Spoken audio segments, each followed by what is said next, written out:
Shalom, my dears.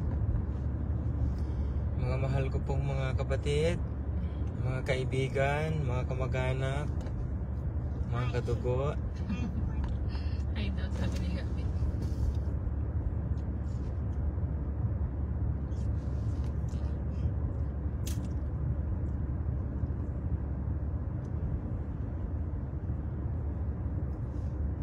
White skin. Kumusta po kayo? Hindi po ako makakapag-online, mga mahal ko pong mga kapatid. Kagabi hindi po. Dito na lang tayo na. Okay.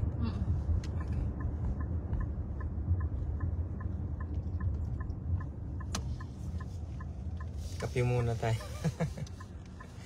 It's morning coffee.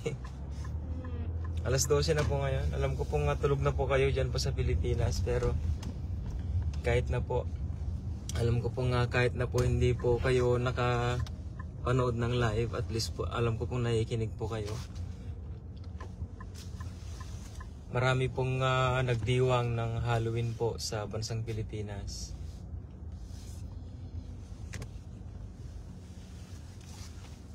Napakadami po. Hindi ko po alam bakit hinayaan ng...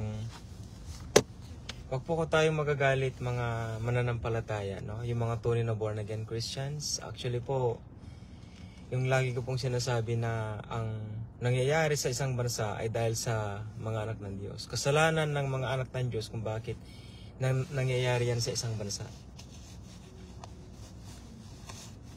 Dahil nga po sa kawalan na po ng pananampalataya. Alam ko pong hindi po niya maintindihan yan. Kasi nga paano niyo maintindihan yan? Hindi niya man pinag-aralan sa seminaryo yan. Paano po niyo maintindihan? Simple lang naman po eh. Kahit na sino pang mag-evaluate na pastor, kung i-evaluate niya o kung pag-aaralan niya kung ilan ang talagang mga born again Christian sa isang barangay, kahit na 10 mga pastors pa yung mga yan, at 10 simbahan ng pinagpapastoran, mas madami pa rin ang mga hindi born again na tinatawag. Hindi yung Christian eh, kasi ang bansang Pilipinas, Christian po yan eh. Kasama na po dyan yung mga Catholic, yung ibang mga religions po. Kasi hindi naman po basehan kasi ang pagiging born again sa relihiyon. Hindi po yun eh.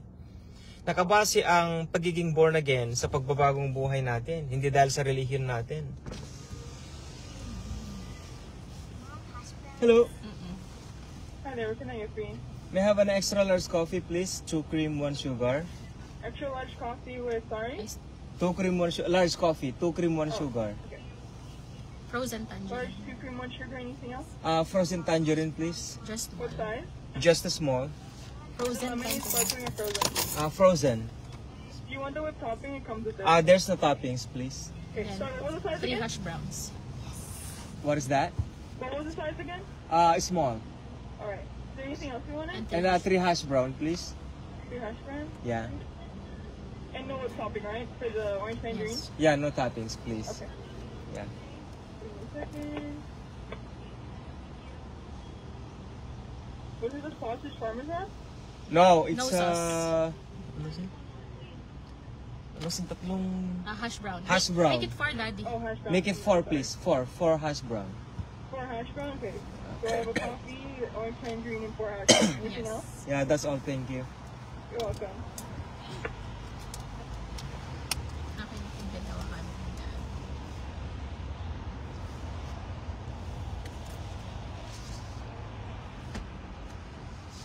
Hindi po pinag-aaralan ang... Hindi nakabase ang ating pagiging Kristiyano sa pagiging born again. Ang ibig sabihin, ang baliktad. Ang pagiging born again, hindi nakabase sa pagiging Kristiyano po natin. Magkaiba po ang Christian sa born again. Kasi ang Kristiyano, expression lang yon. O pag sinabing nananampalataya ka sa Panginoon sa Kristo, Christian ka, automatic yan. Kahit anong religion ka pa. Pag nananampalataya ang isang tao sa Panginoong si Kristo as Lord and Personal Savior, Christian sila. Pero kapag in-expand mo na yung bawat religion, malalaman mo na kung kulto na yung tinuturo talaga. Ganon. Kasi ang pundasyon talaga maniwala ka lang eh. Yun lang eh. Di ba? Halimbawa, Mormonism o sino nakalagay doon, Latter-day Saints of Jesus Christ. Kung tanungin mo sila, kadaming mga pastors ang nakausap ko dyan. Sa Mormonism. Hello? Yeah.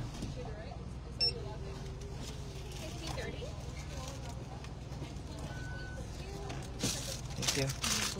Daddy. Extra large coffee, I said, not large. We only charge you for the extra, the large. I said extra large coffee. Kunin mo na ako nagkamali na. Okay na yun. Ayaw ko ah. Extra large coffee ka. Okay, we're just gonna give you, okay? Yeah. Next time kung kunano pa sino mo nagkamali. Sumiin mo naman. Hindi naman ako nagkamali. Okay, thank you. Next, please. Twice po ako nagsabi ate. Twice ko po sinabi na extra lang. I didn't take your order. Opo, yung puti. Puti, it's okay. We'll give it to you for free. You don't have to pay. Thank you. Thank you. Kasi ganyan ko, pinukin ko. Ay, yung sapo. Ate, yung tangerine. Yeah. Oh. She's getting mad. It's not my fault. Yeah. Thank you. Wait, baby girl. Wait lang. Mag-o-order ka nga lang sa iyo. Alam nga magkakamali ka sa order mo, di ba? Hindi, wala sa akin. Oh, just hold it with tissue, baby girl. Busy si ate.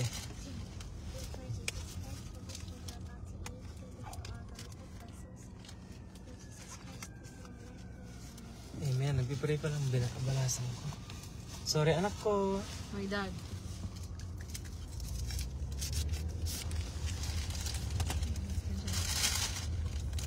Maraming mga religion na sinasabi nila ang tagapagligtas nila si Lord Jesus Christ. O, stop na tayo doon. Pag sinabing born again, ibang usapan na yun. Tell me if you want more, God. Mga mahal ko pong mga kapatid. Kaya hindi mo maiwasan yung kaya mga pastor, ewan ko paano sila natuto eh. Kung anong klaseng pananampalataya alam nila eh. Ano pang ibig sabihin ng Christian? Born again ba? O Christian lang? Kaya itong mga pastor dapat mag-aaral sila ng salita ng Diyos. Talagang kailangan talaga, hindi dahil sa pumunta sila sa seminary.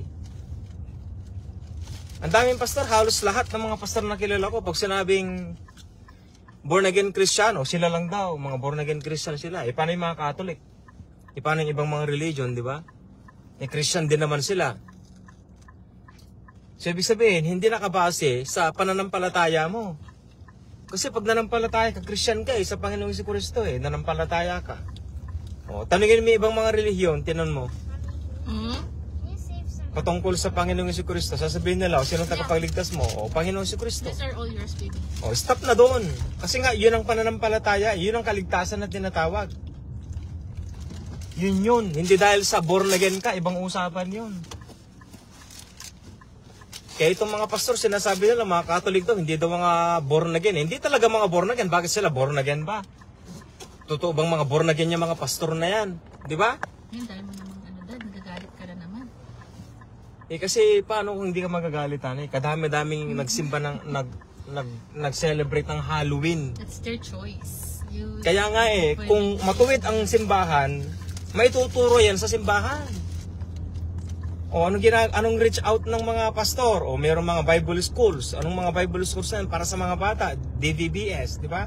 Galing tayo dun kahit ikaw galing ka dun O kung ituturo nila sa DVBS na yon o sa tinatawag nilang Daily Vocational o Vocational Bible School, Daily Vacation Bible School, tinuturo nila yung katuwiran, yung kabanalan. O halimbawa yan, yung Halloween na yan. O dapat tinuturo sa simbahan yan, tinuturo yan kahit saan sila mapunta. Anong nangyayari? Walang nagtuturo. Ituturo na wag, Walang nagtuturo. Talagang baliwala, kaya lumalala. Ang dami, na-discern ko talaga nung isang kagabi lang yata yun. Ang daming nagsimba, ang daming nag-celebrate. Puro kasimba.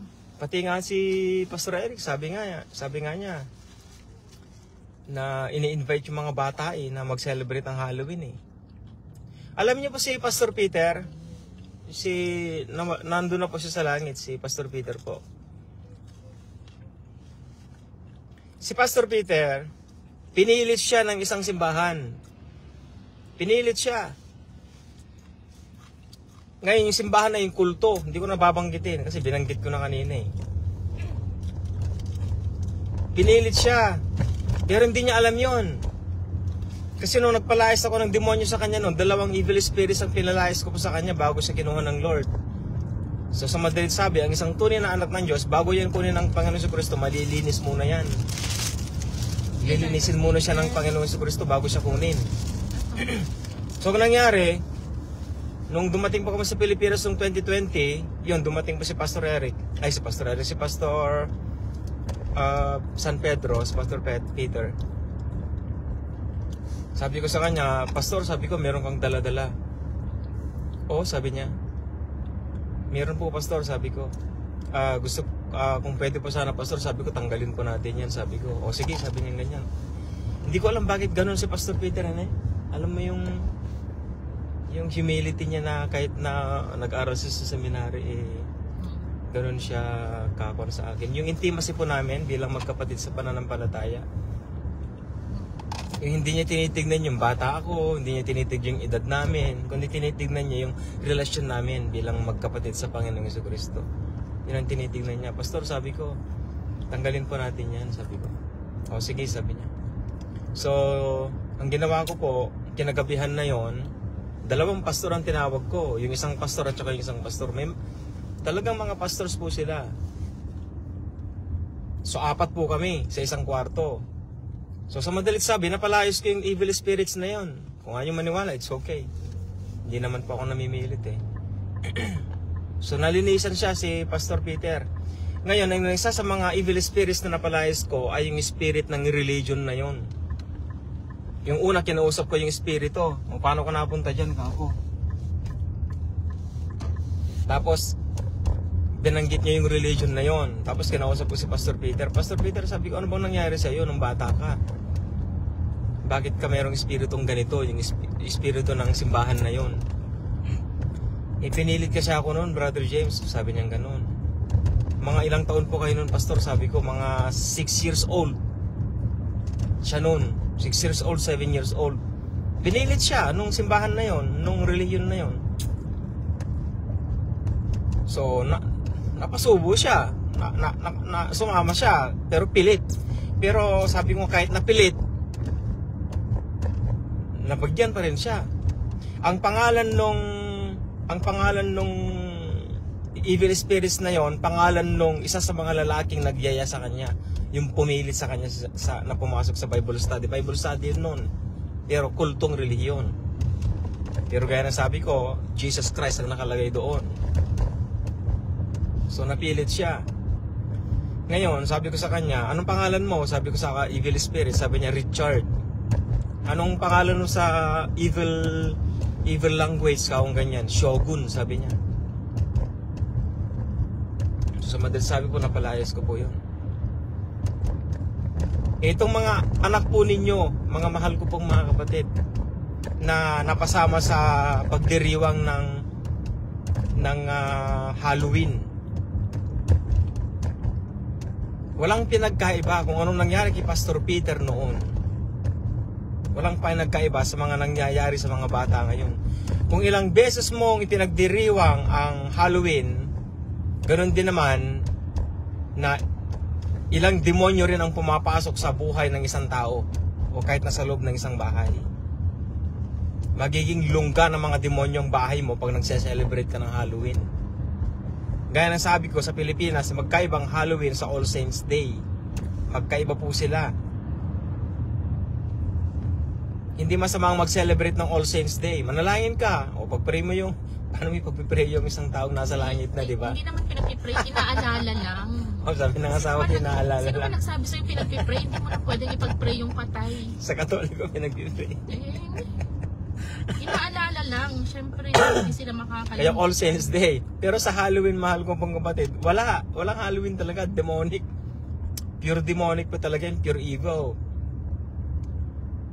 Ayun nga sa pananaliksik, yan ang pinaka-piesta ng mga satanista. Yan. All Saints Day. At madaming iniaalay ng mga... Hindi All Saints Day ang fiesta ng mga satanista. Halloween. Yan nga Halloween. Ayun nga pala, sorry. Halloween. Yan. Yan ang pinaka-fiesta nila. Ngayon, yung Halloween na yan, dyan sila nag-aalin ng mga tao.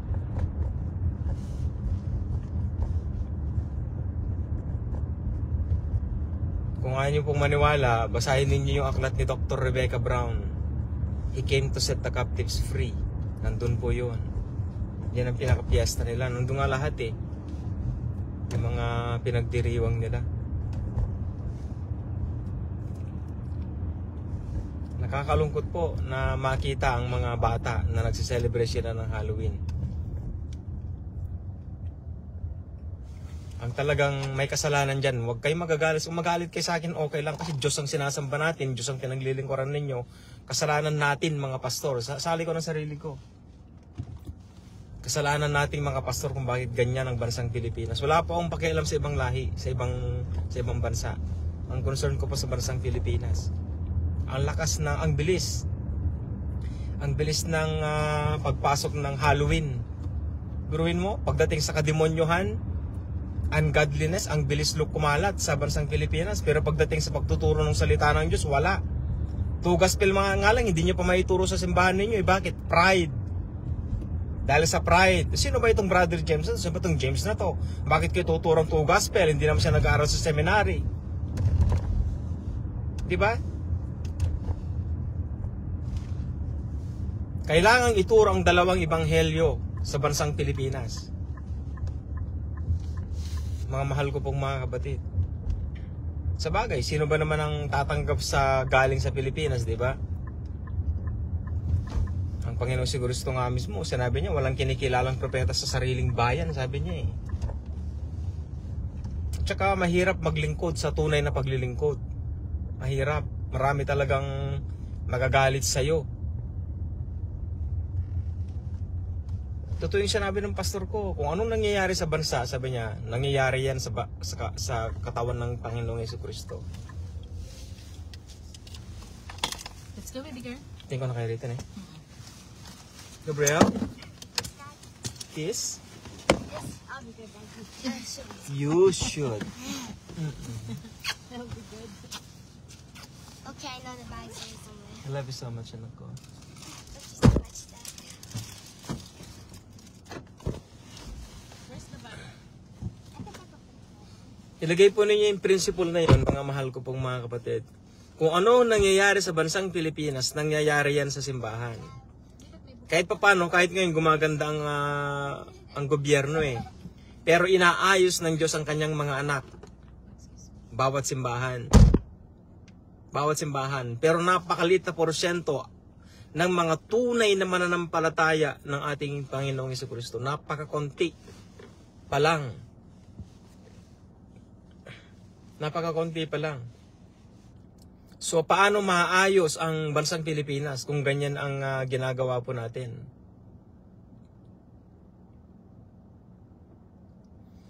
Napakalit na porsyon. Napakalit na porsyon ng mga tunay na mananampalataya sa bansang Pilipinas. Ang lakas ng hatak ng Halloween, ang bilis. Kaya hindi dahil sa pananampalataya natin sa Panginoong Jesucristo kaya ganyan. Hindi.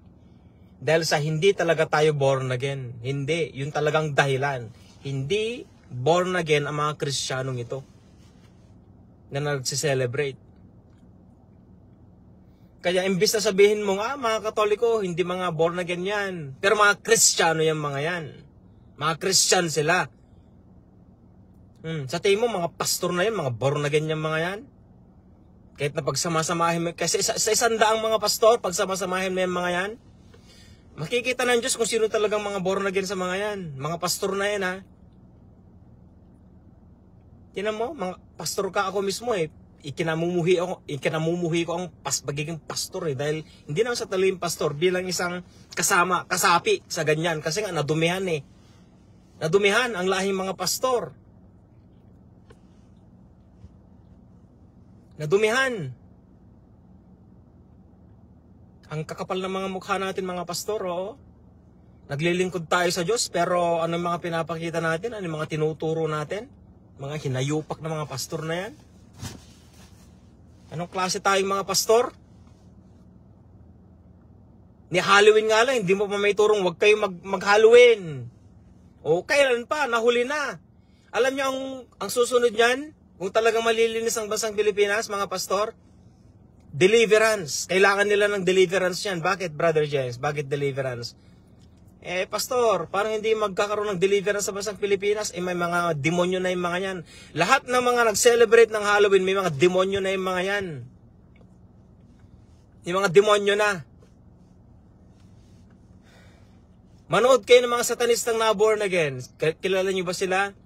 Si Ramirez. Di ko alam ang pangalan ni Ramirez na yun eh. Hindi ko po alam ang apelido ni Ramirez eh. Ramirez ka mo na lang, Ramirez and then Halloween.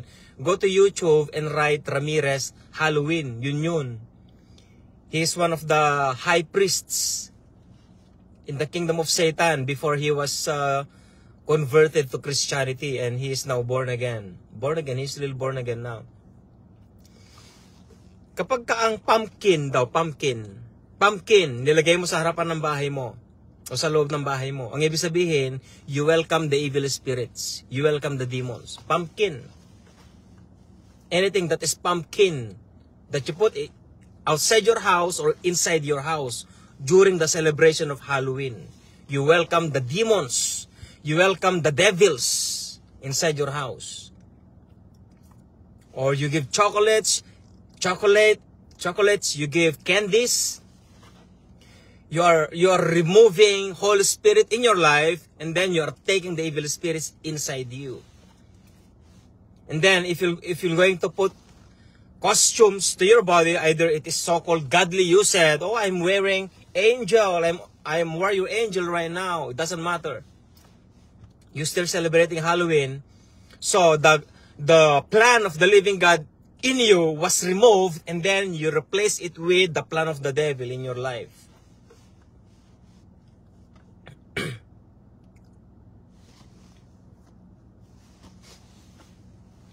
So the only way for you or for them who are celebrating Halloween is deliverance. How is that deliverance? Casting them out. They need to repent. How to cast out evil spirits? How the steps in casting out evil spirits? It is their own choice to repent first. Ask them. If you want to be clean by the evil spirits, you need to repent. How? Lead them to prayer. By you. And by leading prayer, sometimes, they cannot utter the word. They cannot utter it because the devil is stopping them. Sometimes, if you're going to ask them, oh, follow me, Lord Jesus Christ, and then sometimes they cannot even pronounce the Lord Jesus Christ. They cannot pronounce it because the evil spirit is stopping them. Because you are renouncing them, you know. First, the person who has the evil spirits to celebrate Halloween or who have the Holy Spirit, he himself must repent first. He needs to offer his life. Offering to the Lord Jesus Christ is not accepting Him as Lord and personal Savior. Offering to the Lord Jesus Christ is not believing Him as your Lord and personal Savior. That is wrong. Offering to the Lord Jesus Christ is surrendering your whole life. How many times you're going to do it? If you can do it every day, why not? Blessed are you. You're godly than me. You are godly or holier than me. If you're going to do that every day, there's nothing wrong about it. If you're going to offer the Lord Jesus Christ every day before the living God, it's okay. That's nice. But if you keep on sinning, of course, you're fooling Him around, and God Jesus Christ will punish you. You need to be sincere if you're going to do that. How many times I offered my life to the Lord Jesus Christ? Maybe 10 times. Somewhere like that. It depends. It depends upon the time that I was triggered or I am triggered in my spirit that, Lord, here I am again.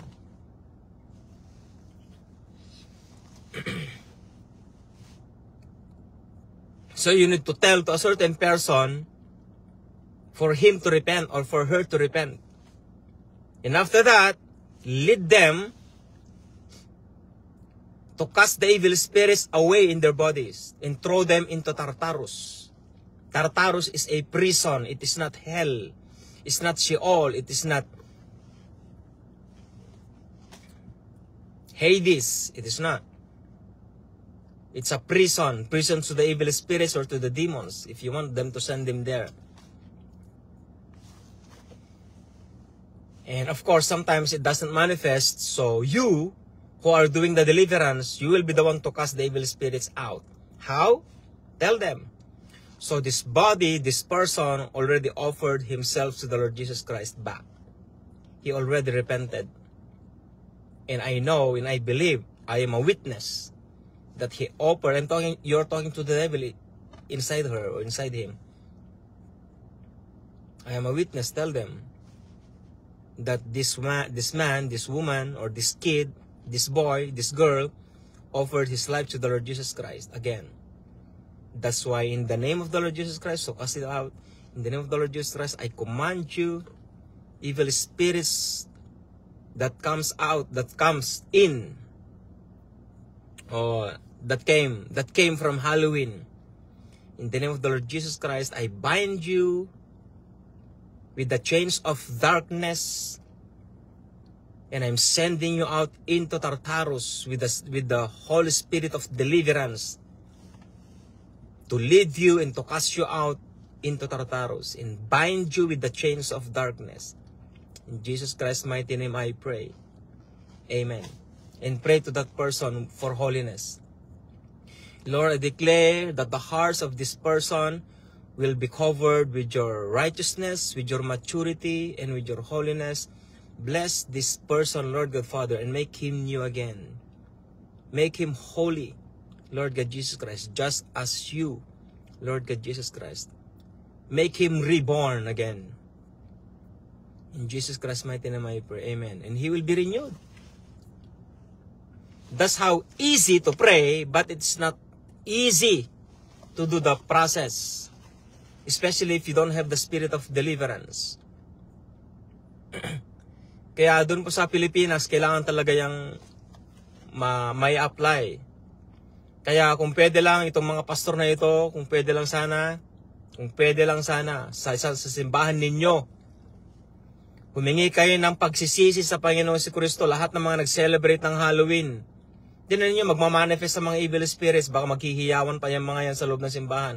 Anong gagawin ng pastor yan pag maghihiyawan? Wala silang alam sa deliverance, di naman nila natutunan yan sa seminary. O, paano nila gagawin yan? O, bahala ng Lord sa kanila noon. Tapos itong mga kapatid sa pananampalataya, kuno, magle-lay hands naman daw sila. Sabi ng pastor, lay hands natin ang kamay natin dito sa kapatid nating sinasapian ng demonyo. O, ito namang walang kaalam-alam ng mga anak ng Diyos sa loob ng simbahan, nilay hands naman nilang kamay nila. Ang nangyari, silang napasukan. Bakit? Wala silang kapangyarihan. Yung pananampalataya nila, hindi enough. For example, in a certain church, there are certain demonized because of Halloween. If possible, the pastor will cast these evil spirits out inside the church, and then some of them manifesting, and then this pastor, because he doesn't know too much about deliverance, so he will going to ask his congregation, oh, please lay your hands to this brethren of ours who has demon possessed and pray for healing for them. Instead of praying healing for them, those who are weak in the spirit, will the evil spirits transferred or jump onto them, and they're gonna be the one who will be demonized. And the pastors cannot do anything. That's what I did. Every time I do the deliverance in a certain ministry.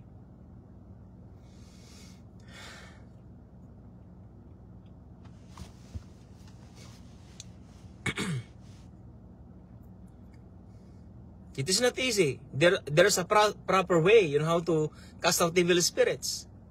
It's not easy. It's not just like snap of a finger. It's not like that. How to clean up a certain country in this kinds of Halloween? It will start in the family, a Christian family first, if possible. If possible. And after that, God giving me wisdom here. Or to a certain family. Are you a Christian? Do you celebrate Halloween? This is what you're going to do. Where in the house you are always praying? Where?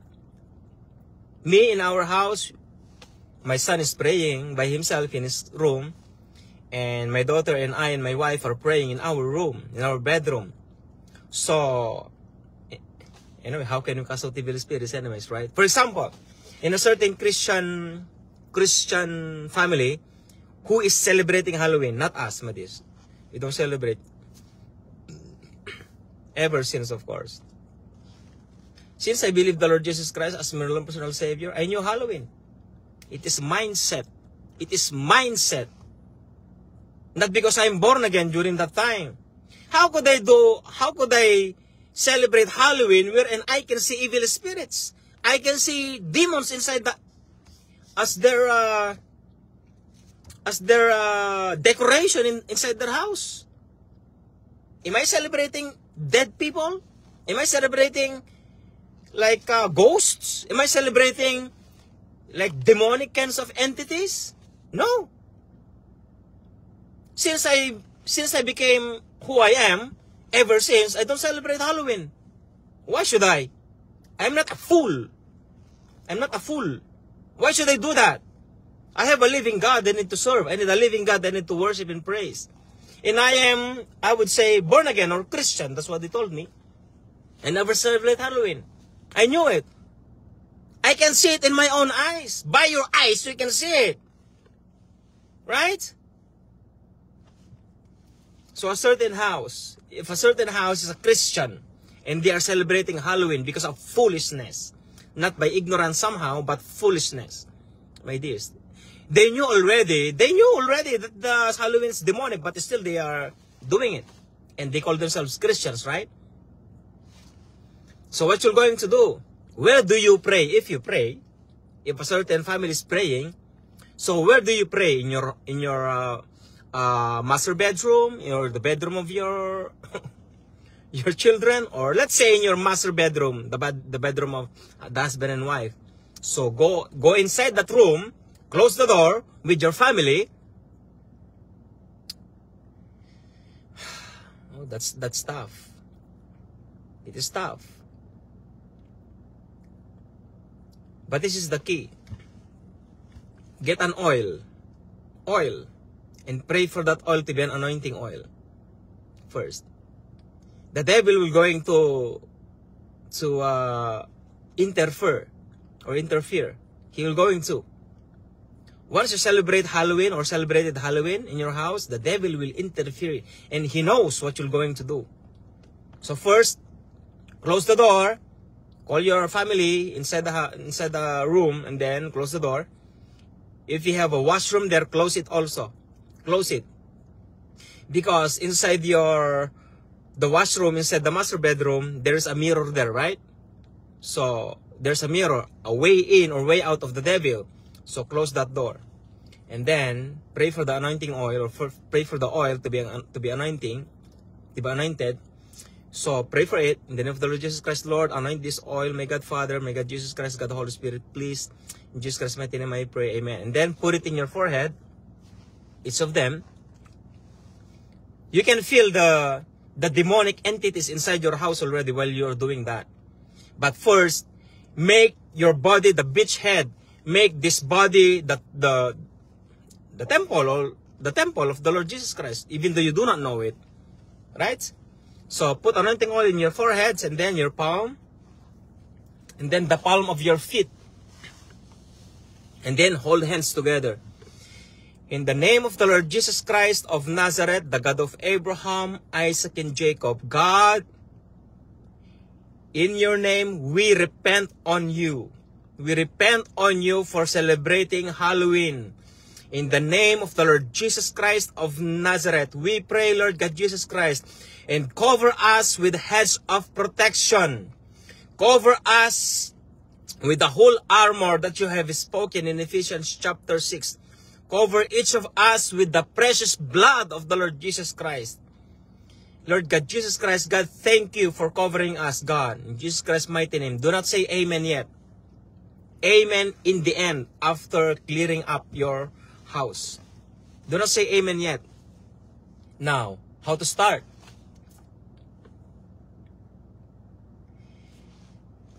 everybody, every family of every person in the house should have an anointing oil in their hand. Anointing oil.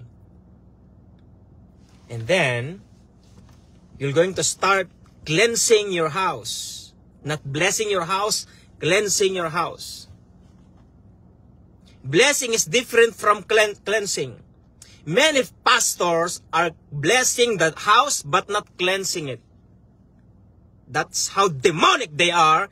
That's why they have never learned that in seminary. That's why nothing happens in a certain family because, oh, you have a new house, you have a new car, or let's bless it. Let's bless it. Blessing is useless without cleaning it. Without clearing it. How to clean it? With the Holy Spirit. Cast the evil spirits out. Because if you're going to cast the evil spirits out, it's already a blessing. Isn't it? Common sense. But they don't have common sense. My dear brethren, I'm get mad because of we need to redeem the time. Why there is time, my dear brothers and my dear sisters. These Christians needs this kinds of message. Now let's continue. So now, tell to your family to touch the wall, touch the window, touch the floor. Or if you cannot touch the ceiling, it's okay. Just get a little small amount of oil, and then put an oil at the ceiling. And then under your bed, or in your bed, the pillows, your televisions, if you have televisions, mirrors, touch them all. And open the washroom inside your, in master bedroom, in even the closets. See, everything that is used or that are used in Halloween, throw them all away and put them in a garbage. Don't give them to anyone. Throw them all away. To those who are listening in there, anything, even your brief, if you use your brief for Halloween, it doesn't matter. If you use your shoes to Halloween, doesn't matter. Throw them in a certain garbage and throw them in a garbage can. And throw them all away. Everything, 100%. Throw them all away. If you want really to be clean up your house. And even if you have, ito lumalala na. And even you have toys like any kinds of toys, my dears, throw them all away. Toys like baby doll, like dolls like that, throw them all away. Those are demonics. And even teddy bear like that, throw them all away. If you don't know how to clean them up, throw them all away. My dear brethren. So it's tough. How can you able to do that? Throw them all away. It is your own choice to be clean. That's your house to be clean up. So anything that you touch, pray for it. Lord God Jesus Christ, I anoint this wall, I anoint this room, I anoint the ceiling, I anoint the door, I anoint the windows, I anoint the floor, I anoint the beds, under the bed, anoint anything that you touch. In the name of the Lord Jesus Christ, and then open every door. Alright? And then go to different kinds of room if you have it. So pray the same thing. And then go in the kitchen, pray for it also. Go to the living room, pray them all also, anything. And then pray to the under, ano sa tawag dito? Under the house, what do you call it? I forgot. Sometimes I forgot something. So pray for it also. And then close one of the doors that is like at the back door, I guess, or front door. Back door or front door. One of the doors there should be closed. So close it. God, in the name of the Lord Jesus Christ, I close this door in the spirit. This back door in the spirit. May God Jesus Christ, so that the evil spirits cannot come out in here. And then, lastly, all of you go to the front door and open it. And then cast these evil spirits. On how to cast this out? Like this. In the name of the Lord Jesus Christ, with my wife and my children, all evil spirits inside this house, I'm sending you out in this door. All of you will come out in this door and straight to Tartarus right now with the chains of darkness. With the minister, with the angels of deliverance right now. I'm casting you all out.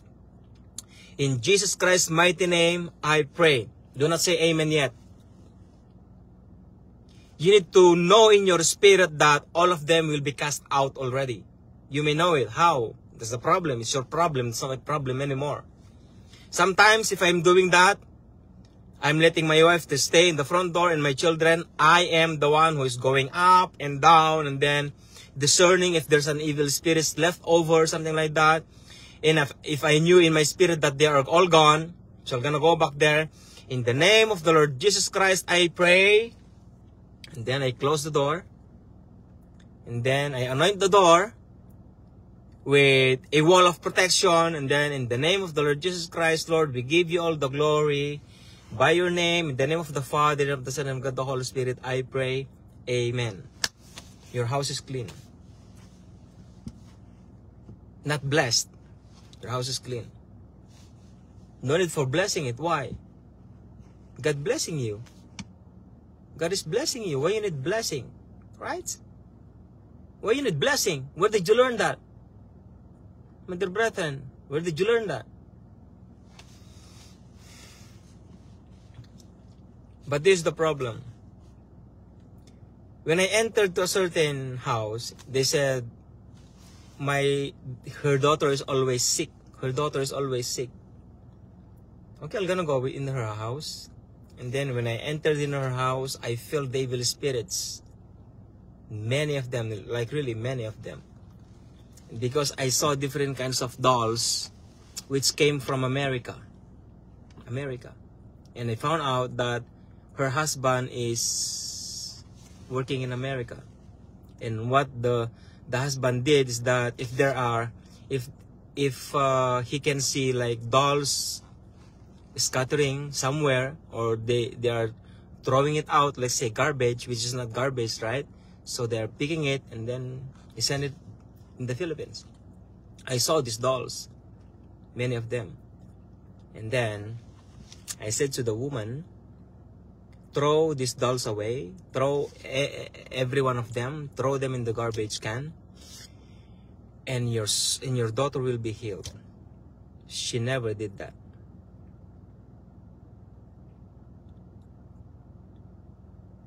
But she and you are different to each other. Can you do that? You cannot find doll in the house. You cannot find.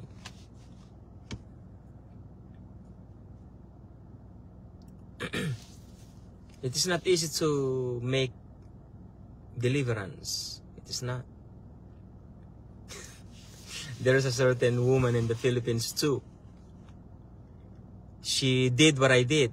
I cleansed the house. I cast it out. The whole house. When I first did that, my dears. And then this woman did the same thing, but he never did what I did, like anointing myself or in my son. And then after she did the deliverance, my dears, her head like became bulgy, she said.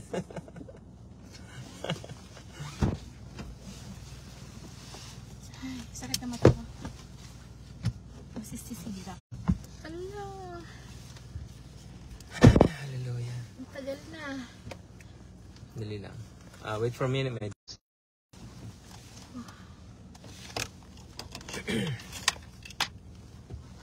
Mga mahal ko pong mga kapatid, kung ganito man po ang aking mga reaksyon sa mga ganito, kasi mahirap po. Mahirap kasi madali lang. Hindi po madali ang pagiging Diyos. Ang mundong ito, kalaban mo na. We wrestle not against flesh and blood, but against principalities. Sige, sabihin nyo na yung lahat-lahat mga alam ninyo doon. Buong mundo kalaban mo na, kapatid. Ganyan katindi. Kaya konting kasalanan mo lang, parang sira na yung buhay mo, parang ganun. Kasi may mga demonyo eh. Kung wala lang sana eh. Di ba? Sabay, kung wala naman ng mga demonyo, wala namang nagkakasalang ganyan eh. Kasi ang pinagmulan naman ng kademonyo, siyempre ng demonyo, pagpatay, di ba? Sino ba ang, kung pag-aralan niyo yung Book of Enoch, o kahit sa New Testament na lang, New Testament, sa Old Testament, sila yung gumawa ng mga pampatay, yung mga sibat, mga pana, mga ganyan, yung mga lahi ni Cain. Hindi na tayo dumaan. Oo, dyan tayo. Mga lahi ni Cain, di ba? Sila yung mga nagturo. Sino ba itong mga to? Mga demonized itong mga to, mga lahi ni Cain. Kaya nga yung lahi ni Cain, namatay lahat eh. Yung henerasyon ni Cain, wala na eh. Di ba? Kaya nga si Noah na lang eh, yung lahi ni Noah ang sumunod eh. Ang pumalit. Sa lahat.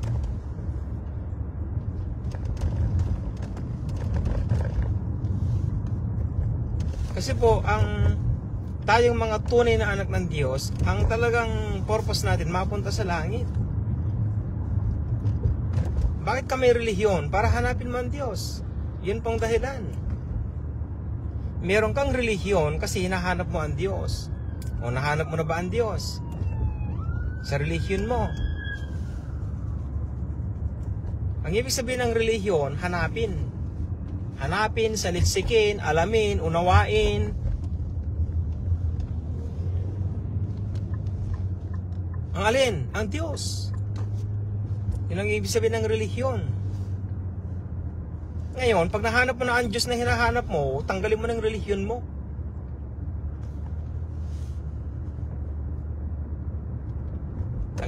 Tanggalin mo ng relihiyon mo. Kasi hindi naman nakabase ang kaligtasan sa relihiyon. Pag Diyos, hinahanap mo ang Diyos eh. Sino bang gumawa ng relihiyon? Ang tao. Anong purpose ng paggawa ng relihiyon? Hanapin ang Diyos. O pag nahanap mo na halimbawa, tanggalin mo na. Baptist ako. Ganito ako. Hanggang kailan?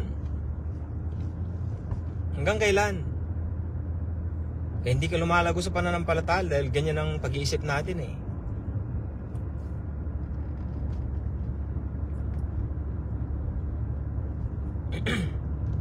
Hindi naman nakabase ang ating Panginoong Jesucristo sa relihiyon natin. Ano bang relihiyon mo? Sa'yo na yan. Sa'yo lang. Itilagay mo pa sa kaibuturan ng puso mo, kandaduhin mo, sa'yo na yan. Pero pagdating naman sa relasyon, iba naman yan. Isama mo naman ang mga anak ng Diyos sa relasyon mo. Hindi lang sa relihiyon mo.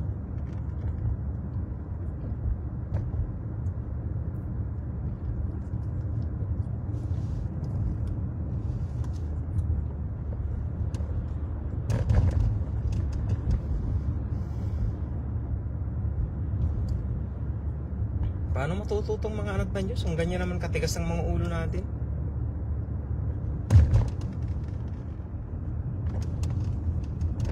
Isang pagkakamali lang, wala na, sira na. Ganun talaga. Ganun talaga yun. Kaya nga kailangan natin mag-mature eh.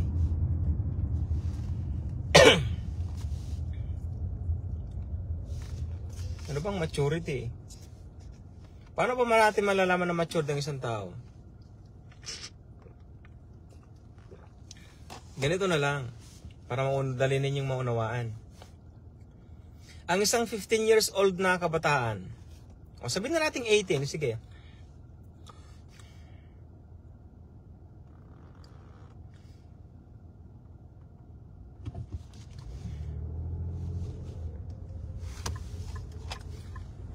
Hindi masarap itong kape.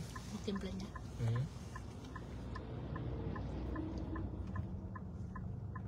Kasi nagalit ka kanina. Hindi tuloy niya sinarapan yung pagtimpla. Parurusahan naman ng Diyos yun eh. Kahit na sino pa yung tao na yun. Hindi ko naman kasalanan. Sabi ko, extra large coffee. Tsaka puti naman yung kausap ko eh. Hindi naman yung Pilipino eh. Kaya rin Pilipino, ewan ko, problemado yata. Nakita mo naman, di ba? Problemado. Hindi ko Hindi siya- naman akong kausap mo, sabi niya. Oo nga po ate, kaya lang extra large coffee po yung...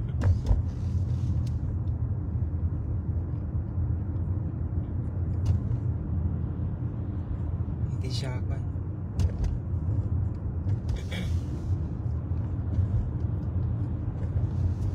Ano kasi yung usapan? Ang ganda ng usapan kanina eh. Ano sinabi ko kanina? Ba't kasi pinasok mo yung di masarap na kape? Hindi naman ko sabi ko bakit maasim-asim. Galing yung sa nawasa. Hindi siya napainit.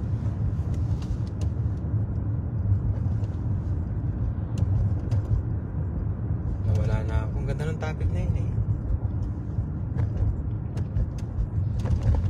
Kaya hindi makapag-comment yung mga kapatid sa Pilipinas kasi tulog sila eh. Wala kang viewers. Wala, okay lang. Purpose ko talaga para paggising nila, pakinggan nila.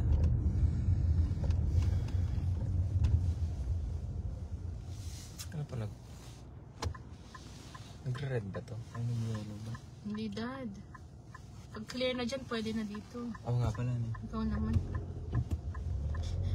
Isang buwan ka lang di dumaan dito eh.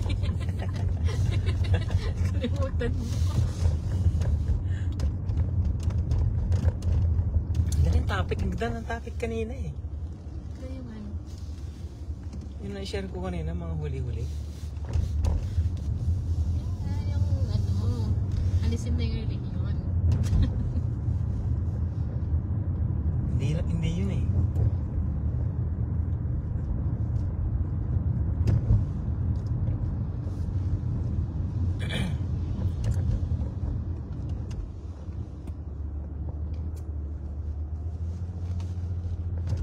Ang pagiging Kristiyano or born again ganito. Nung niligtas tayo ng ating Panginoong Jesucristo as our Lord and personal Savior, niligtas tayo eh. Tama? Dahil sa pamamagitan ng biyaya. O yan, grasya. So kung naligtas ka na, ano ang tingin mo pa rin sa Panginoong Jesucristo? Sa pa rin bang tagapagligtas mo? Kung niligtas ka na niya. Niligtas ka niya na eh. Tanggalin natin ang death and burial and resurrection. Ano eh? Hoax yan, hoax. Hoax yan. Pag sinabing hoax yan, hindi nag-exist sa banal na aklat yan. Kahit na binanggit na Apostol Pablo yan, hindi yun ang gospel ng Panginoong Jesucristo. Para sa kaligtasan, hoax. Hoax yung death and burial and resurrection. Ganito yan eh. Nung ibinigay sa atin ang biyaya, ang grasya ng ating Panginoong Jesucristo, automatic yun ha. True to gospel ministry ha. Hindi yung death and burial and resurrection eh. Pagka nanampalataya ka sa Panginoong Jesucristo as your Lord personal Savior, automatic, ililipat ka ng God the Father sa Kingdom of God. Automatic yun. Hindi death and burial and resurrection ha. Tanggalin ninyo yan. Kalokohan yung death and burial and resurrection na yan. Kung palagi yung binabanggit yan sa buhay ninyo, dahil yan sa espiritu na tinuturo ng mga pastor ninyo, na natuturon nila doon sa seminary, para matanggal mo ang death and burial and resurrection, mamuhay ka sa kingdom, matatanggal yung death and burial and resurrection na yan. Mamuhay ka sa kingdom, kapatid. Which is, yun talaga dapat. Tignan mo ang principle ng banal na aklat, eh? Mula sa kaligtasan tungo sa kaliwanagan. Ayan. So, naligtas ka, o naligtas tayo sa pamamagitan ng Panginoong Jesucristo. So ngayon, inilipat tayo ng ating Amang nasa langit sa kaharian ng kanyang anak. Sino yun? Ng Panginoong Jesucristo. So naging tagapagligtas natin ating Panginoong Jesucristo, pero inilipat tayo ng Ama sa kanyang kingdom ng kanyang anak, sa kingdom ng kanyang anak. So nasan tayo?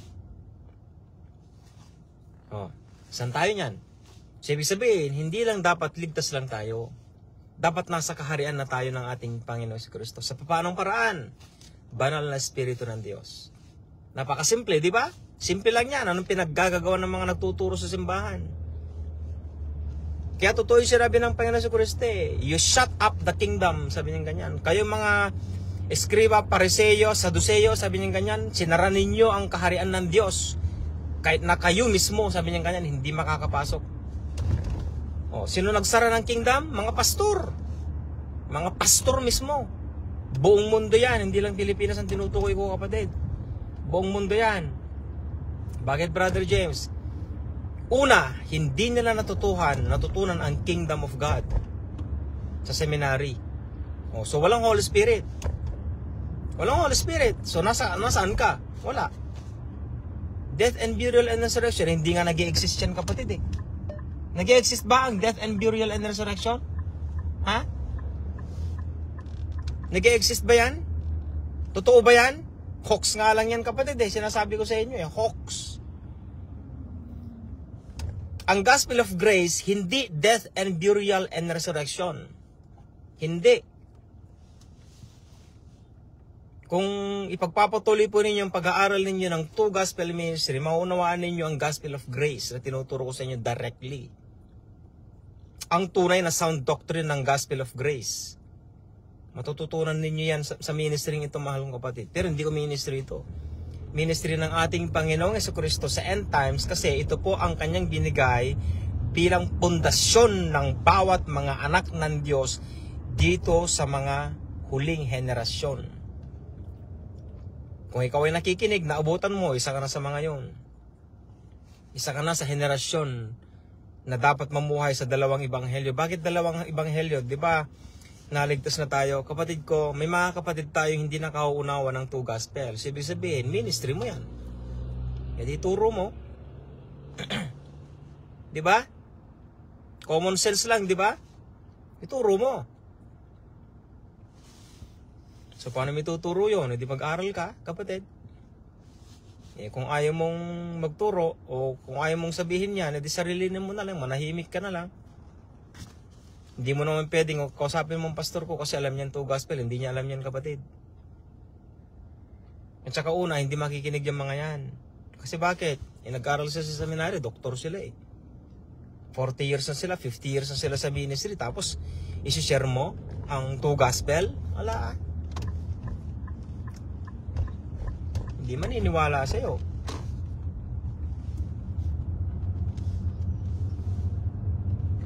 At saka ang two gospel ministry, mahal kong kapatid, para lamang yan sa mga anak ng Diyos na talagang inihahanda niya. Inihahanda niya yan.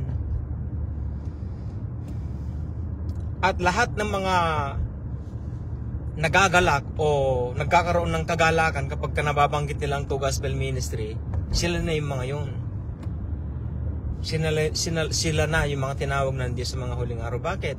Sila ang mamumuhay sa pundasyon na yon. Buruin mo, to the gospel of the grace of God and the gospel of the kingdom of God, which is the Holy Spirit, saan ka pa? Diba? Kaya nga nawalan na ako ng mga bashers eh. Kasi ang mali ko naman kasi noon, kaya marami akong mga bashers, hindi ko sinasabi yung gospel of the grace of God. Hindi ko binabanggit. Kaya marami akong mga bashers noon. Ano ba itong two gospel na to? Ano ba itong ganito?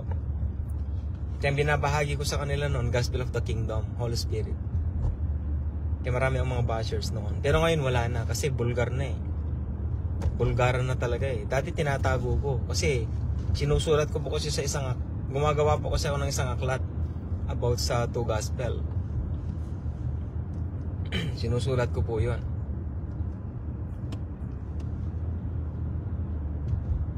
Kaya ngayon, wala nang mga bashers. Sinong titira sa two gospel, kapatid? Sinong titira? Yung mga ibang mga pastors na mga, alam nyo na, gusto nilang magsalita. Pero hindi nila pwedeng gawin yun kasi mapapahiya sila eh. Kaya nga sabi ko nga eh, the more na magtanong sila, the more sila na mapapahiya. Sa two gospel. Mga mahal ko pong mga kapatid. Kasi ang Panginoong Jesucristo, hindi siya nag-aatubili, nakausapin. Alam niyo bakit po siya nagtuturo sa temple? Actually, hindi siya nagtuturo doon kung minsan eh. Pumupunta siya talaga doon para mapakinggan nitong mga scribe at pariseo at saduceo yung patungkol sa gospel o ebanghelyo, patungkol sa kaharian ng Diyos. Yun talagang dahilan, hindi para dahil makinig yung mga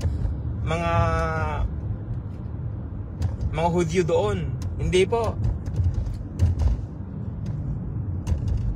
Kung pag-aaralan mong salita ng Diyos, kapatid, Kung ako lang talaga ang magsasalita. Ganito yan eh. Dumating ang ating Panginoon Jesucristo for 3.5 years. Punta tayo sa 3.5 years. Ang purpose ng Panginoon Jesucristo ganito, wala nang iba. Wala nang iba. Ituro ang ebanghelyo patungkol sa kaharian ng Diyos sa kanyang mga disipulo. Accurate yun. Pangalawa, as a witness sa mga nakikinig. Witness. Para sa mga Hudyo, Scribe at Pariseo, Saduceo, warning sa kanila. Warning. Bakit warning? Dapat sana sila, dapat ang magturo ng Kingdom of God di ba? Pero hindi so winarningan sila ng Panginoon Jesucristo. Kaya sabi niya ganyan, you shut up the kingdom wherein you yourself cannot enter therein. So sinara ninyo ang pintuan ng kabanalan patungkol sa banal na spirito na kayo mismo hindi papasukan ng banal na spirito. Di ba? Tingnan niyo itong mga witness, mga witnesses no naging witness ng God, Jesus Christ sa mga Hudyo, di ba?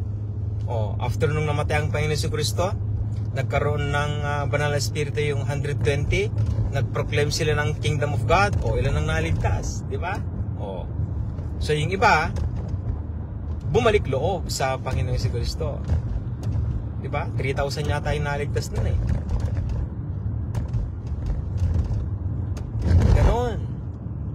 Ganon ang principle ng Panginoong Jesucristo. So, ganon din naman, every time na isang pastor magturo ng Kingdom of God, una, is a witness. Nabasa ba natin sa banal na aklat ng Kingdom of God na ituturo? Sa mga huling araw? Walang binanggit ang ating Panginoong Jesucristo ng Kingdom of God shall be teach to all nations before the end comes. Ang nakalagay doon, preach. Ibig sabihin, preach, masasaktan ka talaga. Masasaktan ka talaga. Masasaktan ka. Kasi ang Kingdom of God, mahal kong kapatid, kabanalan. Sabi nga ng Apostle Pablo sa 2 Timothy yata yun, great is the mystery of godliness. Buriin mo yun? Ang sarap pakinggan. Great is the mystery of godliness. Honey, kung ang kape ko.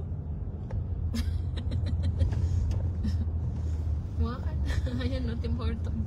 Maasim-asim yung binigay nung na yun. Pag Pilipino talaga, pambihira ko. Uy, Pilipino tayo hindi lahat. Ang ibabay na siya nga, Pilipina. Nagagalit, di naman ako ang... Meron bang kwan doon? Para siyang ayun. Baso lang to. Hindi, tsaka may kwan siguro, may dala-dala yung... Nire-respeto ko naman yung... Ano man yung dala-dala niya. Kaya lang pati tayo nadadamay. Wala sa akin, Dad. Nadadami tayong mga client ay mga... Wala sa akin. Hello! Nasa'yo? Hello. May I have extra large coffee please? 2 cream, 1 sugar. Okay. Thank you so much.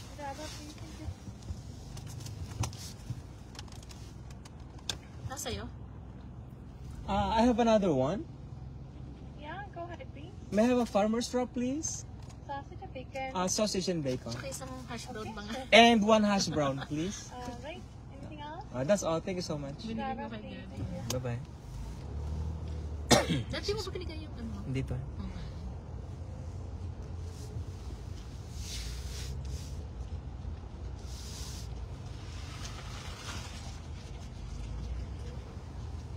Mahirap po ang ministering ganito. Mga mahal ko pong mga kapatid. Burden ko po kasi ito eh. Hello. Yeah. Maybe I have an extra coffee. Sorry. Sorry. Maybe I have an extra coffee there. Kukuha ka pang extra, 2 kape mo? I have a free coffee? Yes. Oh, that's great. Yun na yung coffee mo. Here you go. Atin na yun. I have a... Excuse me. I have a request. Do you have a garbage can there? Oh, I can't take it. What do you have? A cup? Yeah. I bought an extra large coffee. Ano dyan? Pinto ka na naman eh. It's not good. Yeah. Thank you very much. Sinasabi pa niya.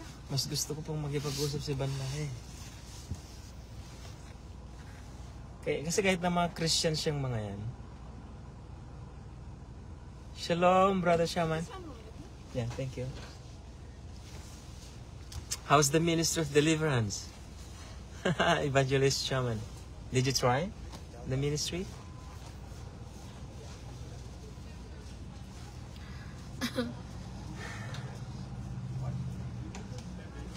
I know you're capable in doing it.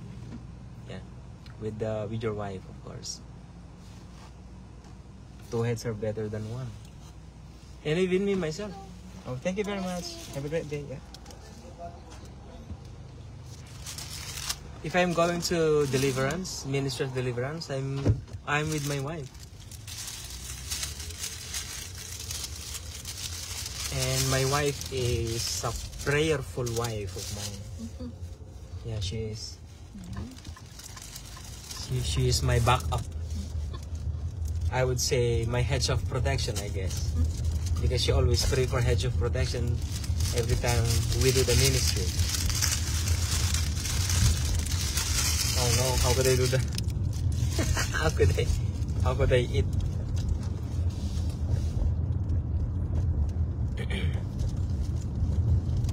Bakit? I'll be calling you Brother Shaman and Brother Intizar. Maybe Monday. Let's have a fellowship together. And Brother Intizar is not feeling well actually. Even my daughter last night. I have still a little bit more cough. But almost healing. Thank you so much for your prayers, bros. My brothers and my dear sisters.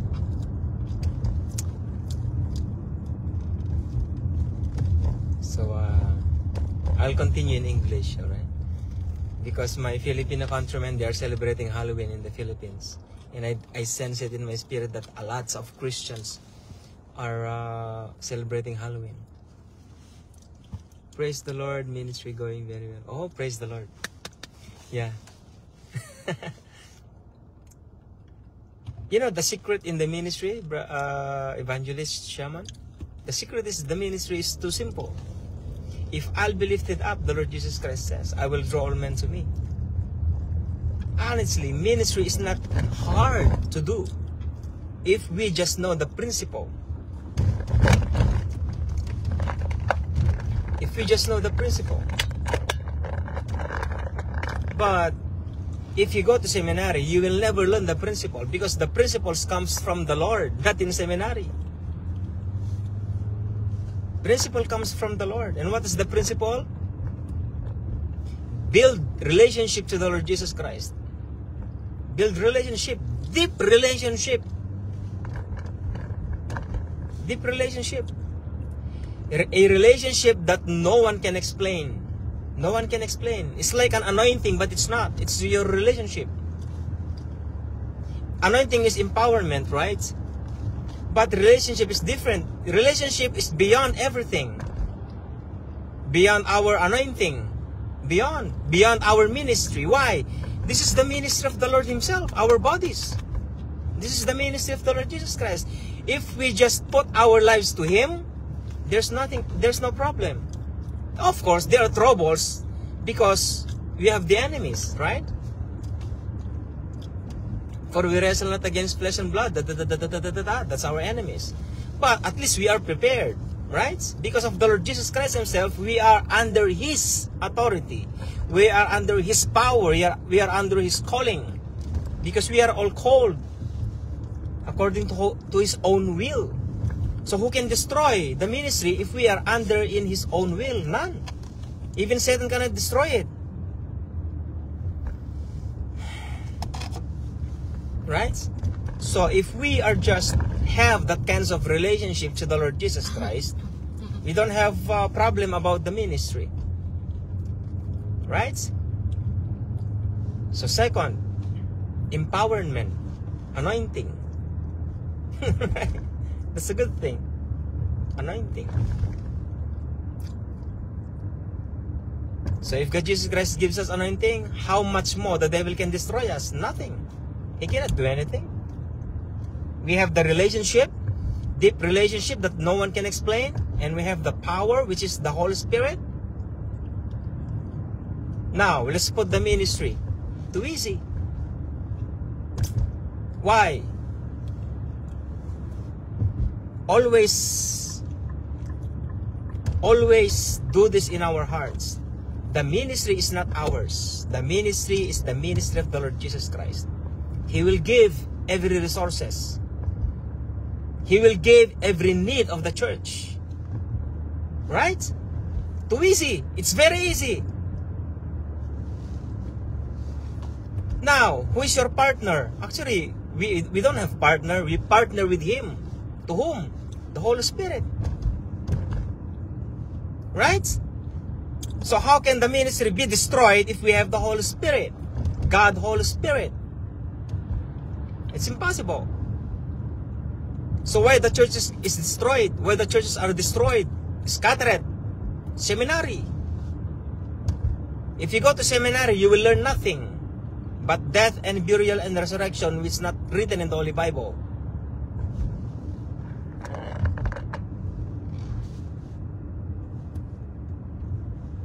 That's the secret.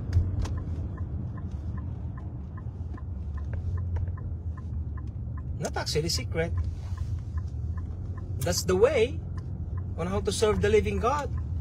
We serve the living God not because we are pastors. We serve the living God is not because we are evangelists.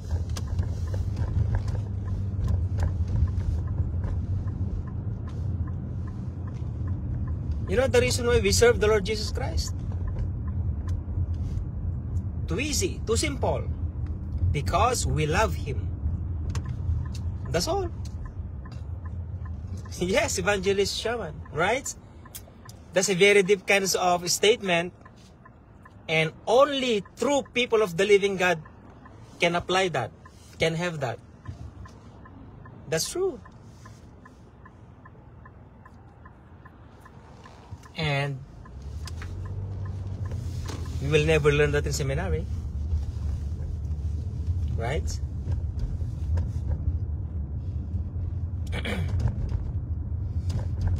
That's a very deep kind of statement, but that's true. That's the reality. It's supposed to be. Like real kinds of. Like reality. But seminaries cannot teach that because how can they teach the Holy Spirit which they have never learned?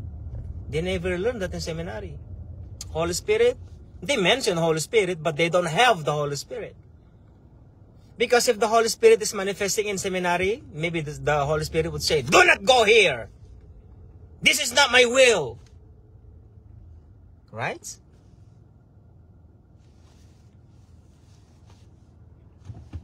Seminary is hoax.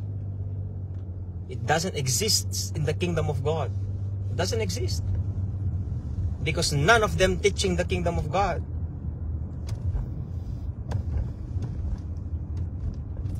It's too sad. It's insulting, but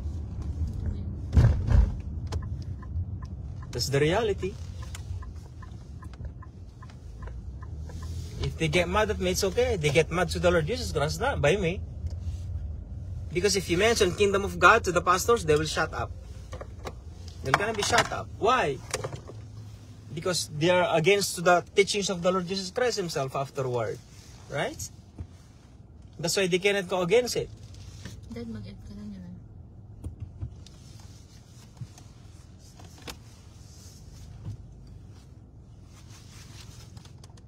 That's why they hate me. They hate. Oh, they hate me. Pastor hate me because I never go to seminary, but I'm teaching them. Right? The Lord Jesus Christ says, I've chosen foolish people Oh, Dad, ano naman na? to put them to shame. Nabito ko sa bentali. Okay naman ka. I never go to seminary. I tried, so I prayed for that, but God Jesus Christ insisted me. No. I am the first disciple of my pastor when I was in college in SOL, study of leadership. In G12, they call it. I'm the first one. First batch. But when the day that I'm going to start that kinds of pastoral theology, they call it, I came in Saudi Arabia. I went to Saudi Arabia. I'm supposed to be a pastor now, supposed to be ever since. But no, to Jesus Christ, no. I'm gonna send you out and go to Saudi Arabia and I'm going to teach you by myself about the two gospel. So I was. And I've learned it. And I'm enjoying it because it's in me, the anointing.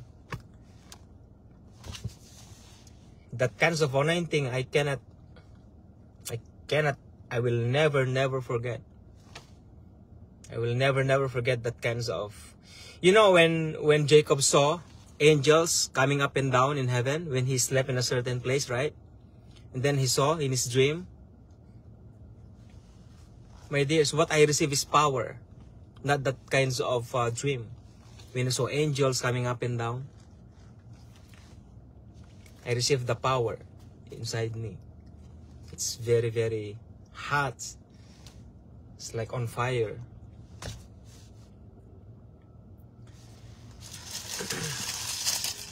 So I'll be stopping now, my dear evangelist shaman. I'll be eating because I never eat lunch, breakfast yet. It's already 1 p.m. here. And God Jesus Christ bless you, evangelist shaman, and with your wife. And God Jesus Christ bless your ministry.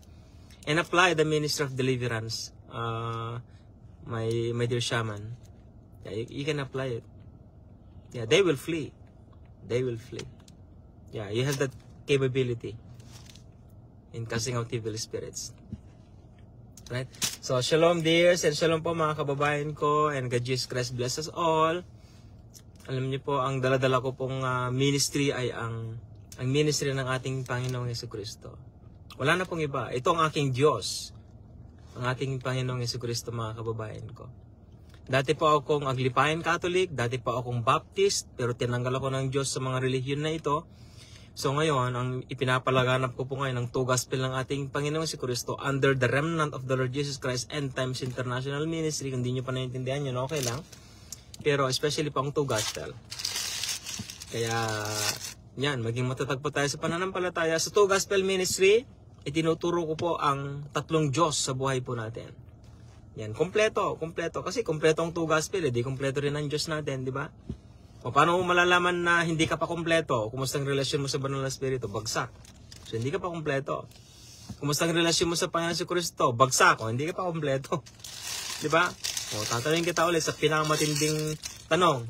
Kumusta ang relasyon mo sa Diyos Ama? O, lalong bagsak. Bakit? Hindi mo naman kilala siya ang God the Father eh.